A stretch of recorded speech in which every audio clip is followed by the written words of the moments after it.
a state of panicking, as they target me with their police, everybody else is left to do whatever they want to do. I'm like the highest priority as a foreigner to just, because to strip me of all my rights, because as an immigrant, they'll tell you can be removed from the country, so others are just left to do whatever they love to do. And I'm the only one to criticize. So you can't have the luggage. I'm like, I'm a foreigner, give me a break. I need all my property. So go and throw your property away. I'm like, no. How am I going to be walking around naked? I have my extra clothing, underwear, socks, shoe. So go throw everything away. Start walking around naked. I said, give me a break. I'm a foreigner. I already have enough challenges. Why do you want to strip off all my clothing? So throw your clothing away, throw your socks away, throw your shoes away. And it's me to pick one. Even my mother has been killed. A friend mental illness on her. I locked her up in the psychiatric ward. While she was having a heart attack and she needed to treat her heart problem. Our own daughters joined in. There was one of them was on drugs. And they thought if they killed her early, they can make money through an inheritance scam, blame it on the hospital. Our own daughter Polanyi with the other sister Flora. So it's been a whole load of issues I'm dealing with. The police went and killed my friend Eric Garner. My mother is killed. They told me my father was also killed. So I'm dealing with all these issues and nobody here in America wants to help me. I'm a Nigerian, so I'm dealing with all these issues. I reach out to all these civil rights activists. I think some of them have started blocking me. I send them videos on Instagram, and some of it said not sent. I said, wow. I said, what a way to show, you care about humanity. So a lot of them say one thing, they care about humanity, but now they're just it's like they want the worst to happen, and that's how they feel they can get their shine. So they're just chasing clout. Exploiting other people's tragedy, or maybe they're just, ethnically indifferent to other people. That's from the different culture like me. I'm a Nigerian, because I don't know what the problem is. I reached out to this Jumaane Williams. He said it's against police brutality. He's marching for the whites. There were people that were killed under Cuomo because they said it was allowing the nursing home to mix people that had COVID with people that didn't have COVID. And it's marching for the white senior citizen that died. It marches for people from the Caribbean and Black American communities. And as a Nigerian, I've been trying to reach him that please, my father is dead, my mother is dead. And they're harassing me everywhere. I send videos to his Instagram every time. I don't get no help. So I just don't know. So we post videos of himself dancing, saying, go New York Knicks, go New York Knicks. There was a time I did post online that I don't like basketball. So some people chant me now that my mother is dead, my father is dead. We don't have to turn this to an ethnic war. I innocently said I don't like basketball because as a Nigerian, I grew up, watching soccer.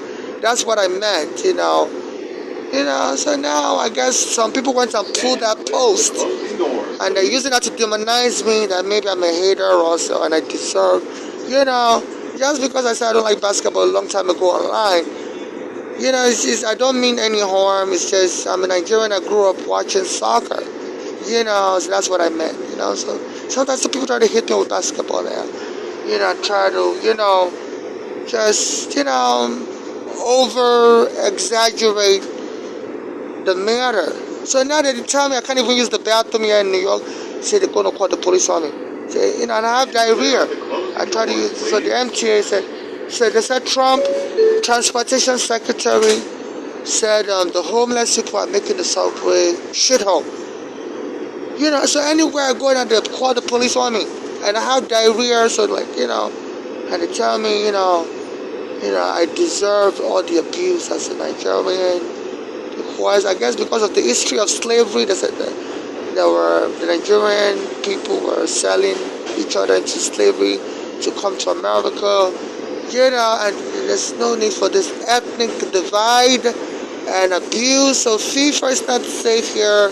They have to investigate this, attempted genocide, whereby, my mother was deprived of medical care here in New York City. She had a U.S. passport, but she's from Nigeria. Our own daughters, elder abused her. So one of them was into drugs, and they were just trying to cause her to die early and be abused by the hospital so they can sue and get money for themselves. And I'm like the only one trying to seek justice for my dead mother, for my father, for Eric Garner, and it's just overwhelming. Nobody else would help me. All I get is mockery, and the same people that would not help me, they will go on TV sometimes, and they will say they care about human rights and stuff. I'm like, these two-faced people, are they for real? And they're able to get away with it because they can abuse poor people like me. Because if you don't have money in the world, nobody really cares about your opinion. And even I contact the TV stations, send them videos, they don't respond back. And this ordinarily, I've contacted CBS, 60 Minutes and stuff, send them videos, they didn't respond back. Ordinarily, these are the stations that will claim they care about civil rights and stuff. But I guess I'm just too unimportant and too, of a different culture as a Nigerian to matter. So, so this is what I'm documenting everything, because without, my camera, is me and myself and my God. And next to that is my camera. It keeps me company. And they said they're going to arrest me, put me in the psych ward, and take all my phones away. So I have like many phones. I invest in phones. All I do is record for my sanity. I record everything happening to me. I must have like 20 phones on me. There's so much stuff in my pocket, in my jacket pocket. So they're going to arrest me, lock me up in the psych ward, and throw all my stuff away. So they call all my stuff trash. I guess to enable them to be able to arrest me and call everything I have trash. But what they're really after is my phone. But I've been documenting like 20 years of the abuse, or 15 years of the abuse, so they know these phones will nail them. Some of the phones don't even work anymore, but I have videos saved in them. Because especially when the police was arresting me, they knocked me on the ground, and my phone screen broke. But it was recorded as they were arresting me and choking me. Before they finally took the phone from my hand, while they were choking me, I couldn't breathe anymore. So, I was collapsing, and they grabbed the phone from my hand. I was able to get the phone. But they stole my green card in the process. So these phones tell a lot of story of the racial abuse. So they want to take all my phones from me. They've stolen many of my phones already. So I stay recording. Because as a foreigner, nobody really talks with me. I guess I'm just by myself. I don't mind being by myself. But this phone, that's why they want to take all these phones away from me. Because they know this is going to embarrass them in the future. Because now they will have to answer to attempted genocide on Nigerians, on Africans. Even during slavery, 10 million Africans were killed. That's enough blood already. That's enough blood. And we Africans don't get protection in America. The Jewish people that were killed also during the Nazism, they've gotten billions of dollars from the German government. They get it on special protection. But we Africans, we don't get nothing. 10 million Africans killed during slavery 500 years ago in North America and stuff. So every day they give me how, but my faith, I'm not a member of any religious cult. There are people that are telling me they want to have sex with me and create a baby that will inherit, or in case the police kills me, that will inherit all I have. No, I'm not looking to have a baby with anyone. I'm okay with people ignoring me. No, I don't want to have a baby with you. So please, I'm not part of any sex cult, I'm not part of any religious cult either. I'm single, I'm married without a child. So in case they kill me, I want any money, that's given as a result to go to charity.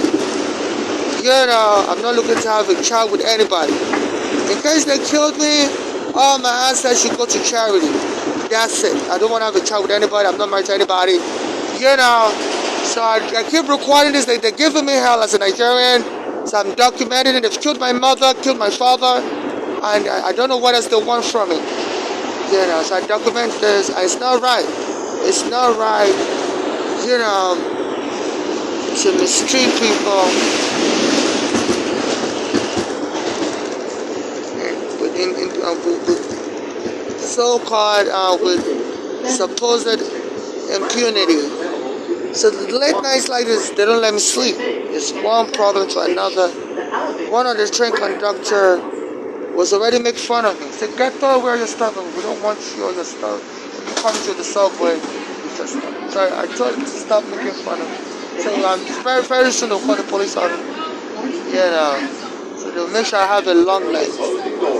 Even I went to the Target store a couple of days ago, and one of the security guards at night time, it was 11 p.m. said, "Have a good day." I'm like, wait a minute. Why is this said have a good day? It's 11 p.m. So they don't let me sleep at night. They keep me. They say this is one of the torture methods in Guantanamo Bay prison. They said they won't let the foreign prisoners sleep at night. They keep them awake all day, all night till these people go crazy, these prisoners, and start committing suicide. So they just keep picking on me, making fun of my property, real life, and trying to watch my mental health deteriorate. So they don't let me sleep at night, they don't let me sleep in the daytime, and they're trying to get me to have a heart attack. And the lawyers there wouldn't help me, the civil rights activists there wouldn't help me, and it's so convenient for them not to help you. And if in case you get killed, for them to now say, we're so sorry we missed that, we're just too busy helping other people. Right. So some of them are not blocking me on Instagram. So some of them, I guess it would be so convenient for them. God forbid any more bad stuff happen to me. To say, we're so sorry we didn't have that person. But it's like some of them really want bad stuff to happen to you. So they can take it. It's like they get their own shine off of other people's tragedy. This is like a real issue. It's like some of them are just cold-blooded, and there are laws against that. Laws about indifference to human life, recklessness. It's like they take sheer joy watching you suffer, watching you. This may also be linked to their hatred of other people's ethnicities, in deep-seated hatred. They really don't talk about, but they show it through their action. Because actions speak louder than voice, like they say. So it doesn't matter what somebody says, it's how they treat other people when those people need their help. So a lot of these civil rights activists, they don't help it. So it doesn't matter what they say. People need to judge them. How do you have a Nigerian whose mother has been killed, whose father has been killed? And a lot of you are here in New York City with me, you civil rights activists, you don't help me. And it's been so confident, they say they will just claim if something bad happens to someone like me, they'll just claim, we're so sorry, we're too busy to pay that person in mind. They'll try to find colorful words to hide. Even this Al Sharpton, he was already preparing his defense. He said it's not going to be officiating everybody's funeral. He said not everybody deserves a funeral. See, some people, if you don't know them, why do their funeral? So say, pretty soon, he's not going to be eulogizing everybody's funeral. So unless they are really important to the civil rights community, they have made an impact on their life. So some people's life is just worthless. They didn't achieve nothing. So my life, there was a police commissioner also after the police took my home. The police commissioner here in New York City was making fun. So some people have loser child, and the loser child lives in their basement. Me and my mother was living in the basement apartment. So, so while I've been here in America, I went to immigration prison. I've had, all kinds of challenges. I'm homeless. I'm 43. And I couldn't believe when this Al Sharpton said that. So it's not going to be part of the funeral of everybody. So some people, their life is worthless. I'm like, as a Christian leader, she said, starting this year, 2025, they're not going to see me in every funeral.